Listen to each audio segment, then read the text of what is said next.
All right, what's going on, guys? Trev back again, here to bring you another video. This one's going to be doing our second review for The Walking Dead Season 10. In this one, we're going to give our thoughts on We Are the End of the World.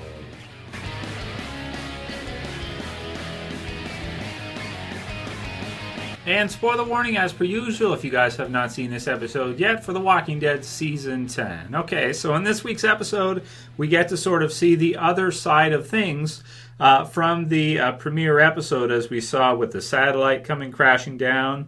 We saw Carol sort of go up to the quarry, and then we saw Alpha kind of come out on the other side, noticing that they've gone ahead and crossed the border. So in this week's episode, we get to see the other side of things from the Whisperer's standpoint and kind of leading up to that event, as well as a flashback origin story for them from 7 years ago when Alpha and Beta first met. So I guess we'll start with giving our thoughts on kind of the flashback sequences of this and kind of the Whisperer origin portion of this, which I want to say I really like this episode, but I just found it to be so dark that it's just kind of a little bit hard to watch at times. There are moments where I have to kind of look away, such as where, for example, near the end of the episode when Beta is kind of cutting the mask of this person who he cares about. I'm not sure if it's supposed to be his son or brother or whatever. I'm not 100% sure on that. But he has been keeping sort of a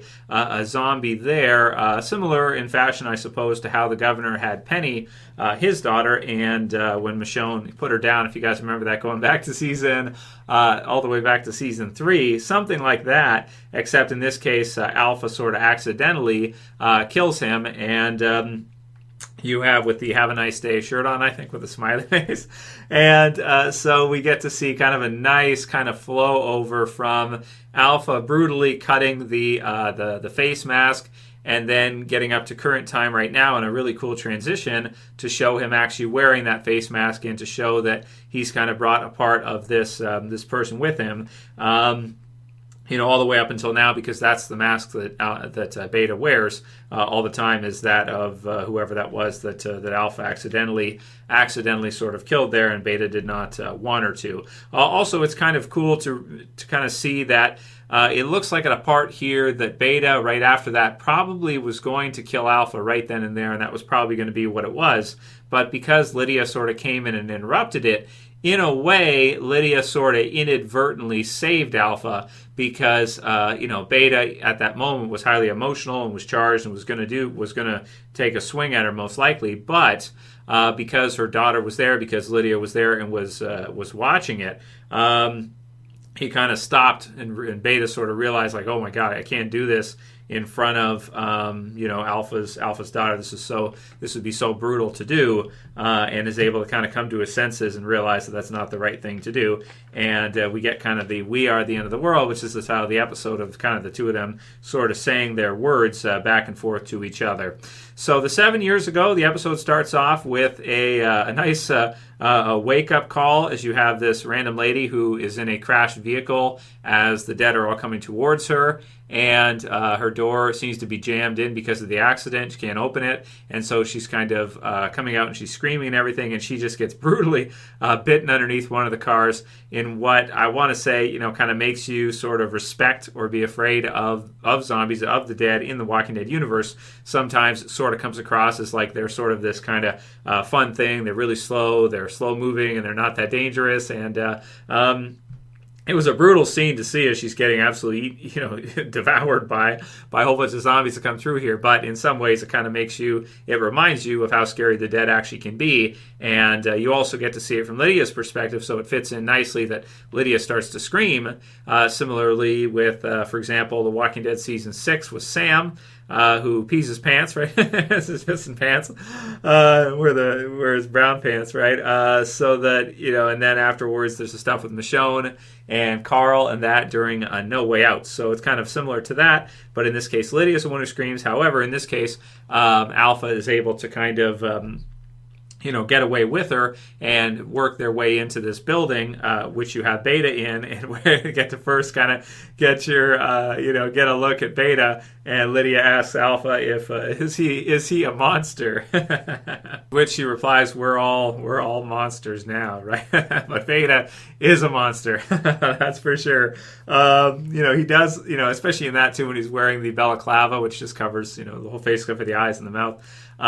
He does absolutely look like the boogeyman, or like Mike Myers kind of thing. Mike Myers would be scared of him. He's so huge and intimidating. It's just very scary to see. He's big, it's just very, very scary. So, and then we get to see them kind of meet each other. You kind of go through a scene here where he kind of at first tells her basically to get lost, but then he allows her to stay in the hallway and kind of stay there. And you see them kind of just get to meet for the first time, A and B, which is kind of cool, how they kind of work that out together. And you kind of get the sense that probably the real reason why almost nobody messes with Alpha, first of all, she's absolutely savage. But the other part is because Beta's got her back, and so her and Beta somehow met each other here and kind of formed, I almost want to say, is more of like a partnership. It's kind of a mutual understanding. Beta's not so interested in being sort of like, the leader of this big group and all this stuff. It doesn't seem to me that he really cares for that, or that's something that he's very interested in. He doesn't seem to be at all. He's just mainly trying to kind of survive, I suppose, and do what he has to do. And then he just haphazardly, as we get to see here, sort of runs into Alpha, kind of gets, I guess, a little bit of her allure. He finds her interesting because she does this thing, and he doesn't know about this, and so, with the whispers, with walking with the dead and everything, and kind of they come up with this concept together with the mask and everything, and it just kind of so works out to be that way that they happen to meet all those years ago and have been living, and kind of this weird partnership they have worked out where you want to say like, okay, Alpha's the leader of the Whispers, but she is so because Beta allows her to be so, and Beta has absolutely no interest from the looks of things, and you get a sense that he does really care for her and for Lydia as well too. And afterwards in this episode, kind of finds out that she couldn't kill Lydia, and then she let her go, and so Beta's kind of like not sure about what's going on here and everything, and sort of as the episode goes through up until the end, sort of I guess decides that okay, as long as everybody else doesn't know, then I guess it's okay. Well, I liked all the stuff with the flashback sequences, dark at parts, but scary for the zombies, scarier than usual, and shot really cool, kind of the way they're running through and everything. The meeting between the two originally and kind of the origin part of it was really great, I think, and Alpha's pretty smart. Her strategy is very effective, as we get to see here, and so I liked all the stuff prior, especially the final kind of transition for Beta to go from where he was at then to now, and the fact that Alpha sort of helped him with that, so he feels, I suppose, loyal to her over time. He cares for her, and I don't get so much the sense that it's more like it's like an attractionary thing. It doesn't seem to be that way. It just kind of seems like this just is kind of the way it sort of worked out for them. So going from there, we get the introduction, awesome new intro credits that they have, and we get kind of the current timeline of things. So what we get to see in that part of the current timeline is leading up to the satellite coming down and mayhem wreaking out all over the place, and Beta said they lost a few of their own, and a bunch of the Guardians, as they call them, which is just the walkers that walk with them, you can see from the flashback sequences how effective that actually could be, and some really cool parts here where, for example, they go for the walk, and you have Beta, Ryan Hurst doing a really very cool job of sort of playing up the monster part in parts even here where he sort of communicates with the dead in some ways, which is something in the comic version you would never be able to extrapolate from reading it really, but in the TV series we get to kind of see that more fleshed out, to where he sort of like with the gate in front of him, he kind of like undoes the hatch, but he does it in like a zombified. They really blend it. They really adopt kind of the dead philosophy, and he kind of just, instead of, you can't move the way you move naturally. Like, you're standing up straight, you're walking through, and you just press the thing, and then the thing goes up. No, he's kind of like, sort of like he's zombified movement, opens the gate and does stuff like this, sort of to blend in with them so they don't get wise that he's not a zombie. And I mean, it's just really cool to see him kind of communicate with them and sort of the way that they kind of move around. And then I really like how they tied into last season, which I had basically forgotten about personally, which was the baby scene with Connie and the stuff that happened with that, where we get to see the mother now, who is in this following season is one of the sisters, and we get to see Thora Birch's new character, which is Gamma, which, just as we thought, is kind of an avid sort of follower of Alpha. And I thought that stuff was really brilliant. It first of all reminded me of last year, which I sort of forgot about. I guess maybe the summertime with all the stuff that was going on with Walking Dead. But I forgot about the baby scene where Connie kind of saves this baby, and you have this, Alpha doesn't care for this, then just leave her, whatever. And the mother and kind of what's going on with that this season afterwards. So the mother is obviously one of the sisters, is dealing with a lot of pain, inner turmoil for having to give the baby up. This is something a lot of people, anybody who has to give up a child for adoption, the amount of pain that causes is obviously very intense. Goes against your inner drives and the nurturing drive for women, or even for men too, to have to give up a child. That's something extremely painful, going to make you more aggressive, going to add to that aggressive drive as a result of the pain. So she's got this pain going on, and I liked it too, to see it, because you kind of have them. Okay, so let's get this straight, right? She's wandering around, like they're walking around real slowly in some kind of a hypnotic sort of. At first, again, this is something too cool to see in the TV series, because the comics can't really do it justice in the same kind of way. In the TV series version, we get to see, let's just put ourselves in their shoes, and that's why I like this episode so much, is because you get to kind of get in their shoes, and you get to see the good and the bad, the brutality of it, the savagery of it, how nasty it kind of is at times to be a whisperer, I suppose. But you have her kind of wandering around. You got the sun beating down on them, and they're in these things. I guess you really get into their shoes in this episode. You've got this happening. The sun's coming down. They're wandering around in this hypnotic, slow, zombified kind of state, to where your mind starts to wander, and they're supposed to be doing this thing, and Beta's trying to coordinate them silently. Again, you can't communicate, you can't speak openly. So you're in this weird zombified state. You got all this gear on, because you got the mask on, you got all this other stuff on, like you're some kind of Halloween character or something. And you got the sun beating down on you, which increases the heat, which can cause you to kind of just if you've ever worked in the heat, if you've ever worked in really hot sun, there's something about it. You can kind of get in this like fog or something, where your mind just starts to wander, and then you kind of come out of it. So like, where am I? Right? So guys who work out in the sun, or girls too, will understand exactly what that is. It's like you get out there, it's real hot, maybe 100 degrees, 90-something degrees. You got all this stuff on, which increases your temperature even more. Now you're in this weird zombified state, kind of wandering around, and acting like you're one of them, and then you start feeling like you're sort of one of them, and then it comes up in the mind as the mind starts to wander in the heat and in the mirage of it, I suppose. That, of course, she had to give up this baby, and the thing that happened last season, it reminds you of it. And then so she's dealing with the pain of this and kind of going through, and she's crying and she's doing stuff like this, but she's got to be quiet. So at first, she screws up, right? So she screws up the first time, and she starts crying. Beta has to save her, the others have to whatever, and then, okay, you kind of go back. So she's got to be punished or whatever for what's happening. Alpha lets it go because, of course, Alpha understands how she feels, because Alpha's going through basically the same thing with Lydia. And even though Lydia's not as young, it's still, even in the flashback sequence, if you ever leave me again, that kind of thing. So, so you can really feel for one of the sisters here, the mother of the child that had to be let go. For Connie to have saved her, better than being eaten alive, I guess, by zombies, right? So at first, it seems like it's okay. And then you've got the satellite crashing down, mayhem all over the place. And so then we get to a scene where Alpha lets it go. Alpha doesn't show, I guess, dominance, or lets her do her thing, right? Very animalistic with us. Again, very brutal, very savage, kind of a weird mind space to get into.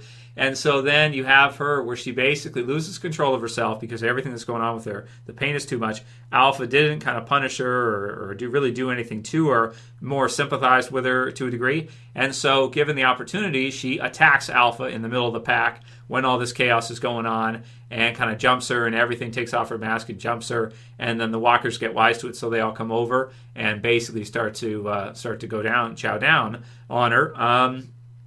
And so then you have Gamma, so Thora Birch's character, where this is her sister, but she's getting fed up with her. You get the sense maybe she's the older sister, and maybe the other one was the younger sister. That would probably make sense based on family tree, Levinson's family tree psychology. So you have her. She jumps her. She gets kind of pulled off by Gamma, I suppose. Gamma more being very weird situation, more loyal to Alpha and the pack than to her sister, but kind of getting fed up with her sister. The sister's beta, I guess, or so having this inability to cope with the situation and doing something really stupid and crazy and emotional here. So then she kind of pulls her off. Sister gets devoured, and afterwards, due to her service, I guess, she's a suck up, right? Brown noser. Gamma's a brown noser. Good villain. You hate her right away. And even later on, she's like questioning Beta and like where he's going and stuff like this. And she's so loyal to Alpha. She's a disciple, right? She's become a disciple of Alpha, and in kind of one of those easy way to hate. She's a suck up. She's a disciple. She's a kiss ass. She's one of these types of characters, right? Or people. There's a lot of people like this in the real world. Sorry if you're one of them if you're watching. But generally, people don't like you. You probably already know that, right? So if you're like that, so it's despicable. I really don't like people like that. They try to suck up to get ahead or find people doing stuff they're not supposed to do so they can tattle on them and shit like that. What a disgusting way to be. It's just it's gross, man. But anyway, so Gamma is a good villain. You hate her right away. She's one of those types of people or characters.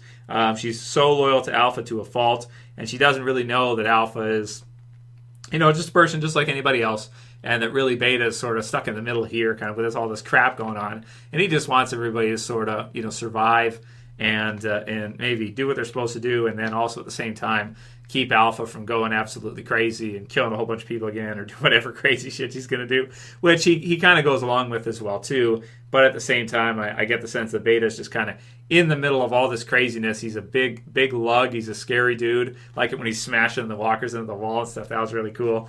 And so it's just it's definitely this just a weird group to see, and one that's very scary. And the funny thing about this too is it actually makes, as physically intimidating and big as Beta is, I would say that Alpha is probably, as small as she is, even way more fearsome and scary than Beta is when you actually get to see it. So then you get the singing scene at the end, and we're at the end of the world, that kind of stuff. Walk in the darkness, we are free. Really, really dark stuff. A really dark episode, but fittingly so. It's not like it was overly dark and didn't need to be. It was what it needed to be, and it was really scary. And so, can I say I liked it? I mean, I don't know. I don't know if maybe that's too simplistic to say. Well, did you like it or did you not like it? It's sort of like, well, I guess I did to really flesh out, who they are and what they're about. But it's when you get to see it.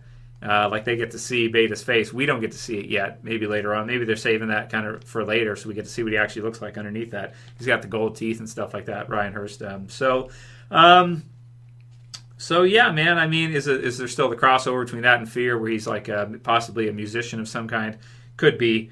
Yeah, so all around, definitely a dense episode, lots of layers for the Whisperers, good for their background, but as much as it's good to kind of find out about them, it's also kind of to see that darkness and to see how they are and to get to understand, to get in their heads a bit and under the mask a little bit in this episode is a little bit much probably for some people. So I'm going to give it a 9.2 as an episode. I thought it was a really, really well done episode and everything. It's just maybe the type of headspace that is a little bit hard for some people to get into. So for those type of people, maybe you just skip this one and you watch episode 3 and you just take away and understand the Whisperers are evil, they're dark, they're very scary, and that's pretty much all you need to take away from this episode and know. And Gamma's a suck up. There you go. So that's all you need to know. Disciple for Alpha. If you liked this review, it was a good second follow-up episode to the premiere. Just so damn dark, I almost...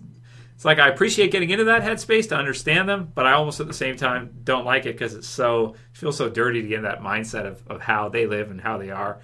It's so dark and just, man, it's got to be more to life than that, man. What a bleak outlook on life in the world, right? It's too dark. Anyway, Leave your comments below. Let me know what you guys think. Give that a thumbs up if you don't mind. Share, favorite it, and subscribe at the bottom left if you're new. That's it for this video. I'll see you guys back again soon for my predictions for what I think is going to happen in the third episode of this season. It's Trev saying peace. Later, guys. See you soon.